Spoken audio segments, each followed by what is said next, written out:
there's an interesting point in time, particularly if you're mentoring a young person, right? Because when they're young, it's a total green field ahead. And they haven't made many of the mistakes yet that we all make. You can't learn without making mistakes. In fact, you don't learn from what you do well, you learn from making mistakes. And what I frequently say is, you think I got this good easily? No, I made mistakes all the time. The more mistakes, the better I get to be. The trick is not to make the same mistake twice. So it's always joyful to mentor a very young person because you know the story, you've seen the movie. And then there comes a time, a bouledongsement, as they say in literature, where they cross over the Rubicon and they come into their own. And now they talk to you as a peer. And that's a wonderfully fulfilling situation. One of the most fulfilling experiences for me is to have someone who's worked with me in the past, to have a student who's had me in the past write to me and say, I want you to know I've never forgotten you, and here are the things you've done for me. I had the most unique experience this year, actually, and this was very unique.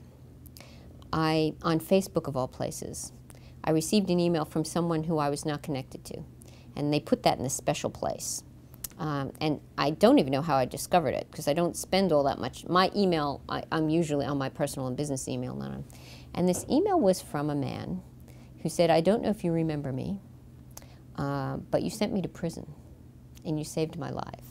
And I'm now extremely successful, and I've gotten to do things in my business other people only dream of. And I would not be here today if it wasn't for you. And he signed it. And he said, I would really like to talk to you.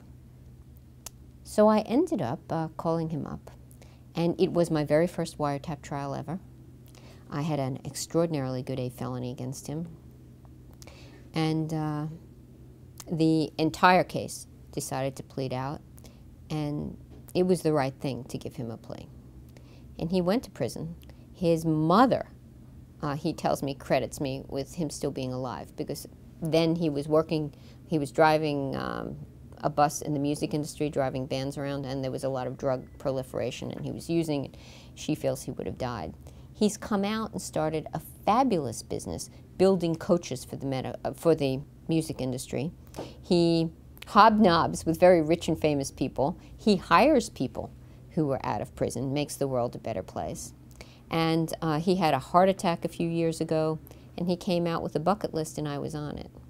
Now that's an example that I never thought I'd be sitting here talking about, but I have to tell you it's one of my most proud. And certainly when prosecutors are making those choices, you're not really thinking in that realm. You're really thinking about, if you're a good prosecutor, what's the fair thing to do for society, for the person, for the system? But I'm pretty proud about that one.